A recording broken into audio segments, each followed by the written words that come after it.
शादी होने वाली थी। लड़का भी पसंद आ गया था। अब बस कुंडली मिलाने की बारी थी। लड़के वाले और लड़की वाले एक साथ बैठे हुए थे और पंडित जी कुंडली मिला रहे थे। ये क्या? ये तो घोर अमंगल है। ये सुनकर सभी चौंक गए। लड़के की माँ ने पूछा, क्या बात है पंडित जी, क्या हो गया? लड़की मांगलिक है। आपके बेटे के साथ इस लड़की की शादी हुई तो आपका बेटा मर जाएगा। अरे ये क्या कह रहे हैं आप पंडित जी? मर जाएगा मतलब? मर जाएगा मतलब मर जाएगा। ये सुनकर अर्चना की माँ भी चिंता में पड़ गई। बहुत मुश्किल से ये लड़का पसंद आया था, नहीं तो अर्चना को एक भी लड़का पसंद नहीं आ रहा था। अर्चना की माँ सुजाता ने पंडित जी से पूछा, पंडित जी ठीक से देखिए ना एक बार, ऐसा नहीं हो सकता। नहीं हो सकता का क्या मतलब है? पंडित जी ने बोला है तो सही होगा। मैं ऐसी बेटी के साथ मेरे बेटे की शादी नहीं करवा सकती। चल बेटा, किसी और लड़की से शादी कर लेंगे। वो लोग उठकर जाने ही वाले थे कि तभी पंडित जी ने कहा, 1 मिनट रुक जाइए, इसका एक तोड़ है। क्या तोड़ है? बोलिए ना पंडित जी, हम कुछ भी करेंगे। देखिए, मांगलिक बेटी की शादी पहले एक पेड़ से करवानी पड़ेगी। उससे जान जाने का जो रिस्क है वो उस पेड़ पर चला जाएगा। उसके बाद अर्चना बिटिया और राहुल बाबा की शादी बेझिझक हो सकती है। ये सुनकर सबकी जान में जान आई, खास कर राहुल के। राहुल को अर्चना बहुत ज्यादा पसंद आई थी। ये सुनने के बाद राहुल ने अर्चना की तरफ देखकर हंस दिया। अर्चना भी शर्मा गई। ठीक है पंडित जी, मैं पेड़ से शादी करने के लिए तैयार हूँ। ठीक है, इस गांव में एक बरगद का पेड़ है। वो पेड़ बहुत पुराना है, मरने ही वाला है। उसी से अर्चना बिटिया की शादी करवा देते हैं। हाँ हाँ, कल का मुहूर्त बहुत शुभ है शादी के लिए। कल ही हो जाए शादी। अर्चना के घर में हलचल मच गई। अगले दिन पेड़ के साथ उसकी शादी होने वाली थी। राहुल और उसकी माँ घर लौट गए। अगले दिन सुबह सुबह अर्चना सज धज कर तैयार हो गई और बरगद के पेड़ के पास चली गई। पंडित जी वहाँ पहले से ही अर्चना का इंतजार कर रहे थे। आओ बेटी आओ, जल्दी से यह शादी निपटा देता हूँ। अर्चना ने बरगद के पेड़ का चक्कर लगाकर फेरे लिए।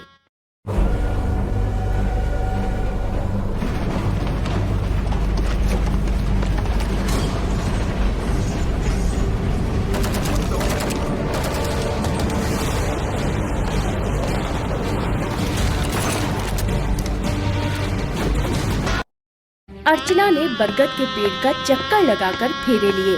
उसके बाद उसकी शादी उस पेड़ के साथ हो गई। अर्चना की माँ सुजाता भी वहीं मौजूद थी।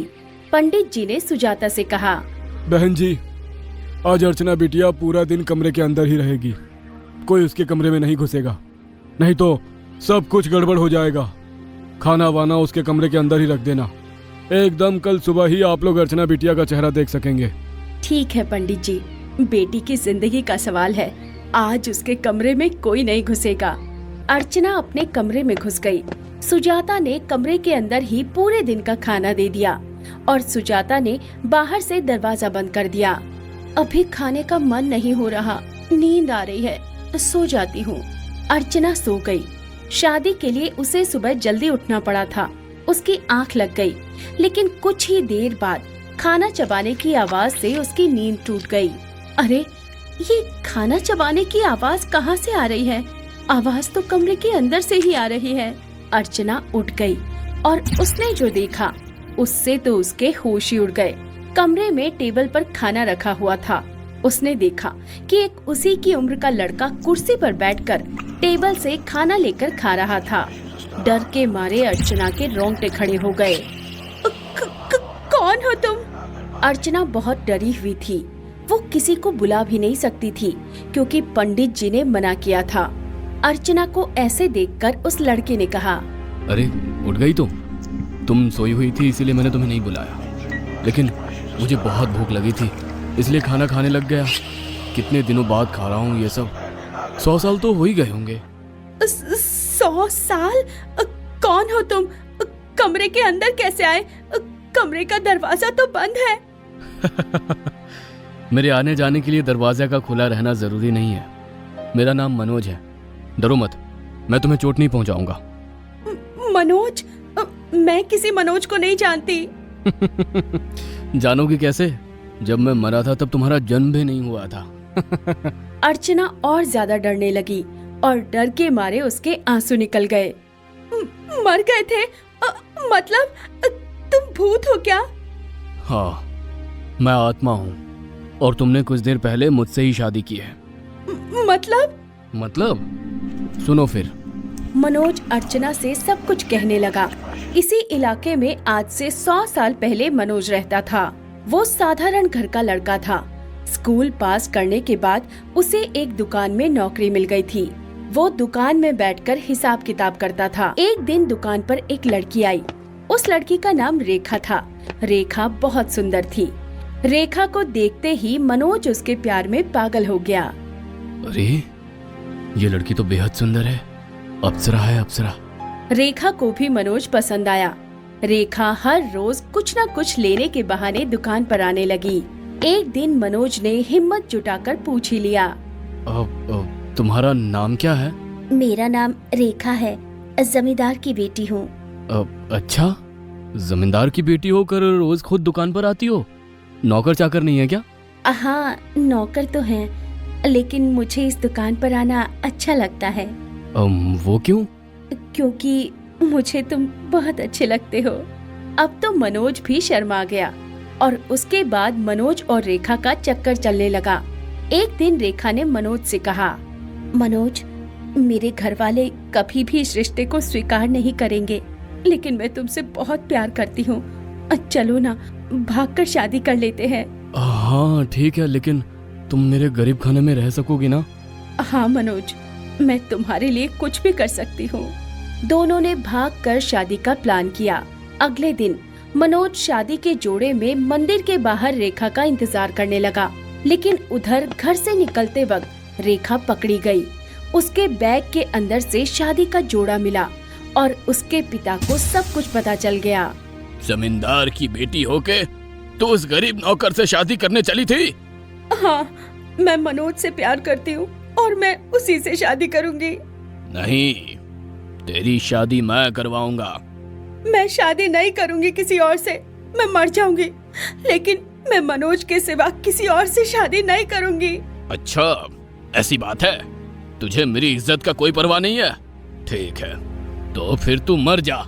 ये बोलकर रेखा के पिता ने रेखा को मार डाला और अपने गुंडों को लेकर मंदिर के बाहर चला आया। वहाँ मनोज खड़ा था। मनोज डरकर भागा नहीं, वो डटकर वहीं खड़ा रहा, लेकिन जमींदार के गुंडों ने उसे भी मार डाला और उसी बरगद के पेड़ के नीचे दफना दिया। इतनी देर से ये कहानी सुनते सुनते अर्चना की आंखों में आंसू आ गए थे। फिर क्या हुआ? फिर क्या, मैं उसी पेड़ में फंस गया। उस पेड़ के अंदर मेरी आत्मा फंस गई। मुझे मुक्ति नहीं मिली और प्यार भी नहीं मिला। आज तुमने पेड़ से शादी की और मैं पेड़ से आजाद हो गया, लेकिन अभी भी मुझे मुक्ति नहीं मिली। और अगर मुझे मुक्ति नहीं मिलेगी तो तुम्हें भी मुझसे छुटकारा नहीं मिलेगा, क्योंकि शादी तो तुमने पेड़ से की है, लेकिन पेड़ के अंदर मैं था। इसका मतलब तुमने असल में शादी मुझसे की है। और तुम्हें कैसे मुक्ति मिलेगी? मैं अधूरा हूँ, मुझे प्यार की भूख है और प्यार मुझे रेखा से ही मिलेगा, लेकिन मुझे नहीं पता कि रेखा को मार के उन लोगों ने कहाँ दफनाया था। वो भी बेचारी कहीं पर अटकी हुई होगी। तुम उसे ढूंढने में मेरी मदद करोगी? हाँ जरूर, दो प्यार करने वालों को मिलाने के लिए मैं कुछ भी कर सकती हूँ। वो दिन कमरे में बैठकर ही गुजर गया। मनोज को सिर्फ अर्चना देख सकती थी। अगले दिन सुबह सुबह अर्चना और मनोज घर से निकल गए। कहाँ जा रही है बेटी? राहुल और उसकी माँ आने वाले हैं, शादी की डेट फाइनल करनी है। आप लोग कर लो माँ, मुझे जरूरी काम है। मनोज के साथ वो निकल गई। वो दोनों इधर उधर रेखा की आत्मा को ढूंढने लगे, लेकिन 100 साल पुरानी बात किसे याद थी? पूरा दिन ढूंढने के बाद भी उन दोनों को कुछ नहीं मिला। अर्चना घर वापस आ गई। 3 दिन बाद उसकी शादी फाइनल हो गई, लेकिन जब तक रेखा नहीं मिल जाती तब तक अर्चना की भी शादी नहीं हो सकती थी। अगले दिन भी वो दोनों ढूंढने लगे, लेकिन उन्हें कुछ नहीं मिला। सुजाता उदास होकर घर पर बैठ गई और रात को उसके दिमाग में कुछ आया। अच्छा, और रेखा जी को घर के अंदर ही मारा गया था ना? हाँ, क्यों? ये भी तो हो सकता है कि घर के आसपास ही उन्हें दफनाया गया हो, या फिर घर के आंगन में। हाँ, ये भी हो सकता है। ये तो मैंने सोचा भी नहीं, फालतू में पेड़ों पर ढूंढ रहा था। लेकिन जमींदार का घर कहाँ था? सुना था एक भूकंप में सब कुछ बिखर गया था। हाँ, मुझे पता है जमींदार का घर किधर है, चलो। वो दोनों एक जगह पर आए, जंगल के बीच में। उसी जगह पर जमींदार का घर हुआ करता था। वहाँ पहुंचकर मनोज जोर जोर से पुकारने लगा। रेखा, कहाँ हो तुम? यहाँ हो क्या? तभी एक पेड़ से जवाब आया, मैं यहाँ हूँ मनोज, मैं कब से तुम्हारा इंतजार कर रही हूँ। मनोज को देखकर रेखा पेड़ में से निकल आई। दोनों की आंखों में आंसू आ गए। दोनों ने एक दूसरे को गले लगा लिया और दोनों को मुक्ति मिल गई। अर्चना को भी मनोज से मुक्ति मिल गई और अगले दिन राहुल के साथ उसने शादी की और खुशी खुशी ससुराल चली।